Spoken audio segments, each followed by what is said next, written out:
is joining us up from Nashville.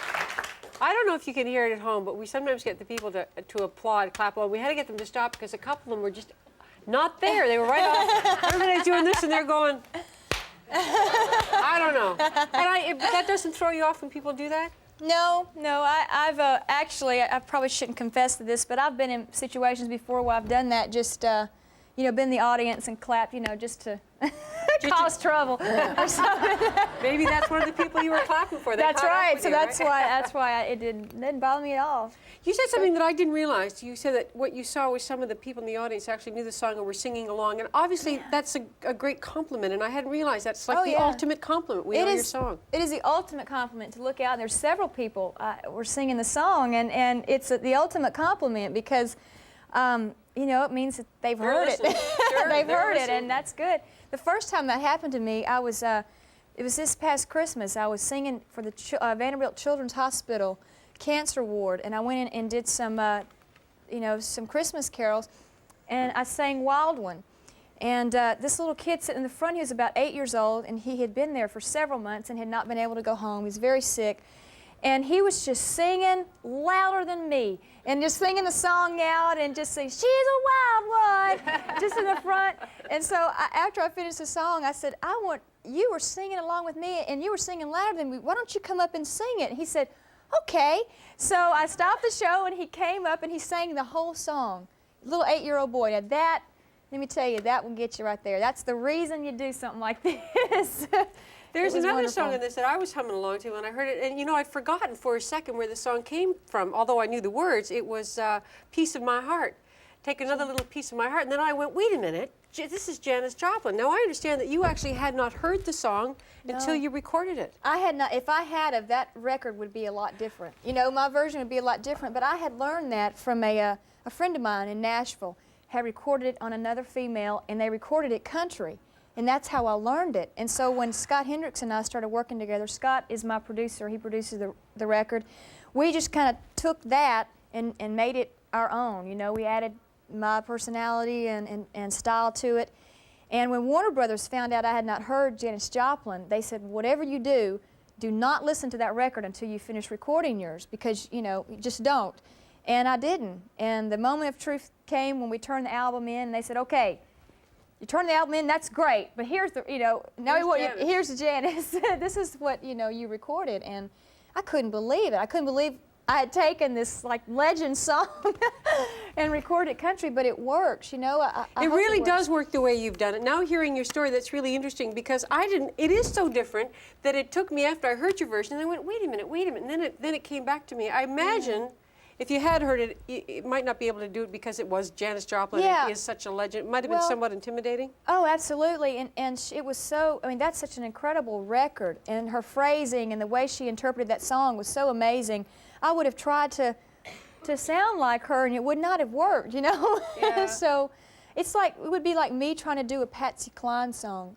To me, that was, I wouldn't touch it because I've only heard it one way, and it's Patsy Cline. So I would try to sound just like her. And so I'm glad I didn't hear it. It's been it's funny when I do that song live to watch the people's faces.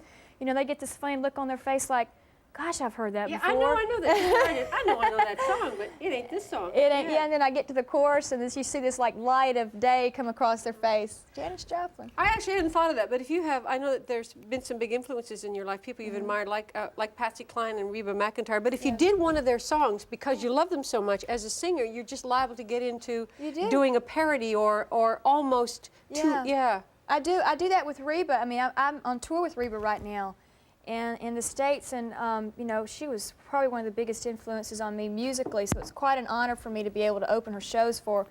But when I'm in sound check sometimes, I'll do one of her songs, and I want to sound like her, I try to sound just like her, just like I used to when I was in high school, go back in my room and close the door and try to do inflection for inflection. Do just Reba like McEntire? Oh yeah, I thought I had to be Reba McEntire.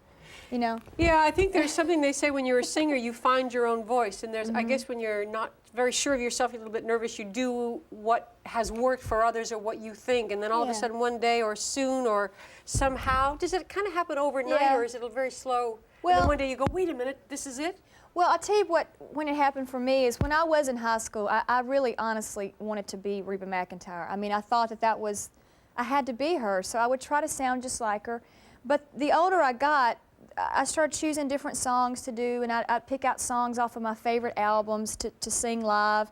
And I would just interpret them my own way, and I would have been, since being influenced by Reba and Elvis and Patsy Cline, maybe a little bit that was combined, but I was basically just, I don't know, using what I had, I guess. I didn't try to imitate anybody at that point, you know. I gather your mother really started your career when she started paying you to perform for the neighbors. That was it. That was the beginning of the professional career. That was my professional career. She would, when we had friends over to the house or family or something, she would say, "I'll pay you 25 cents if you'll sing Delta Dawn, you know, or Jesus Loves Me," and so, all right, 25 cents, I go buy Snickers.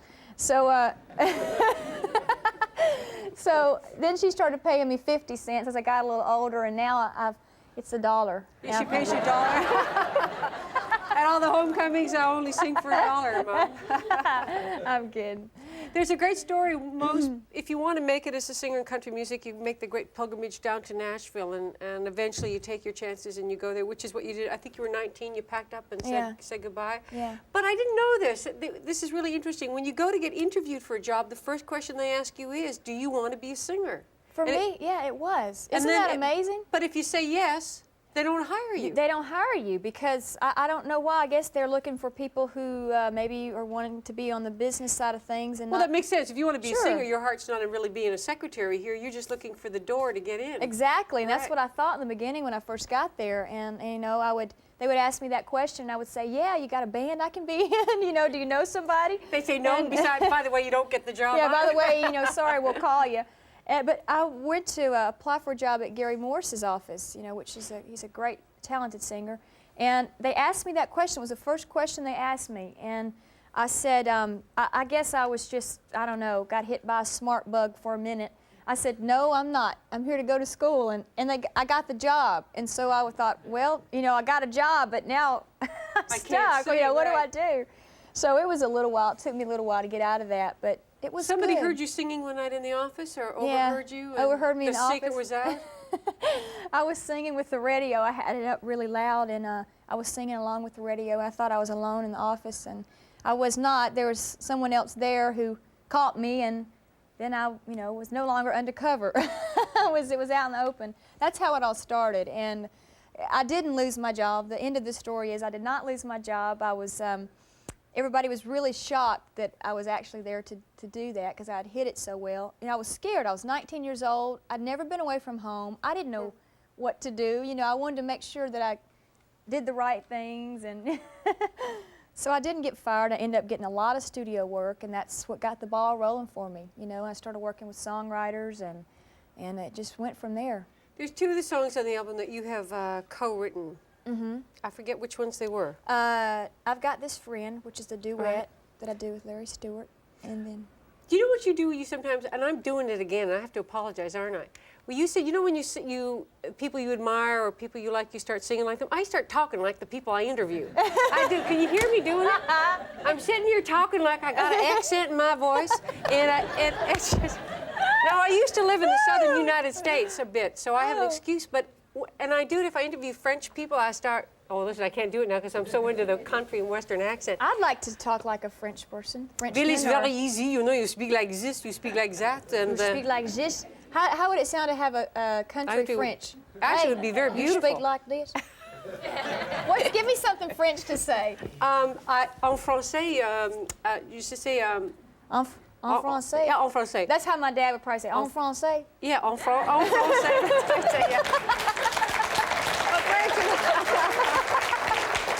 But I do it, and I'm not sure why I do it.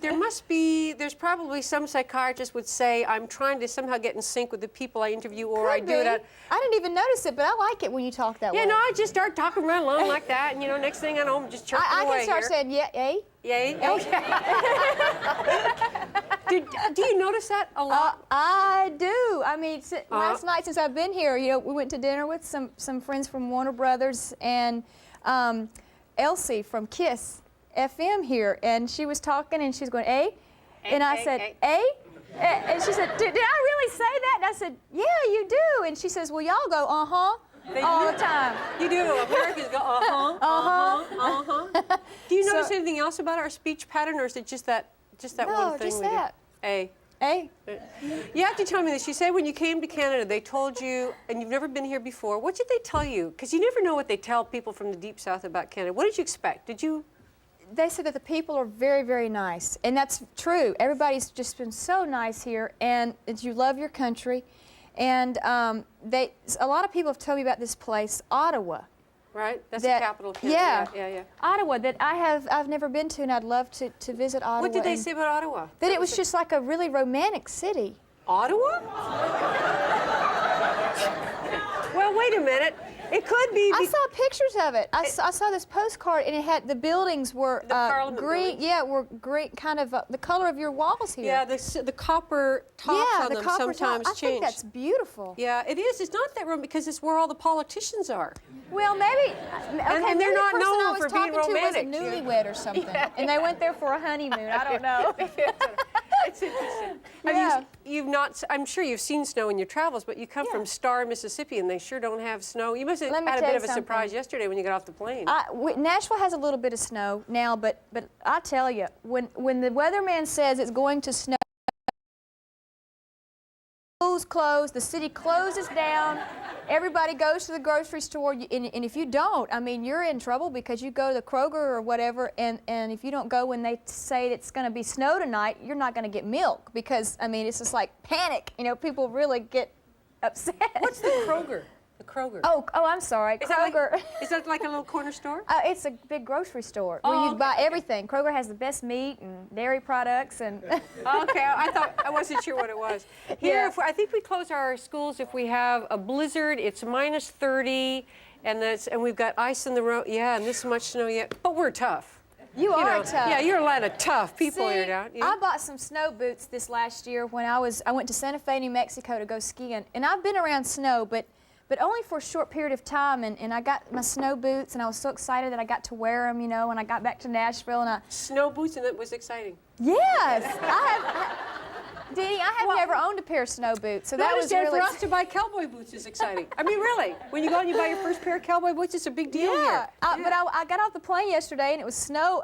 From the plane, I was looking down, and all I saw was white. And the first thing I thought was, dadgummit, I forgot my snow boots. It'll be the only time in my history I could wear them.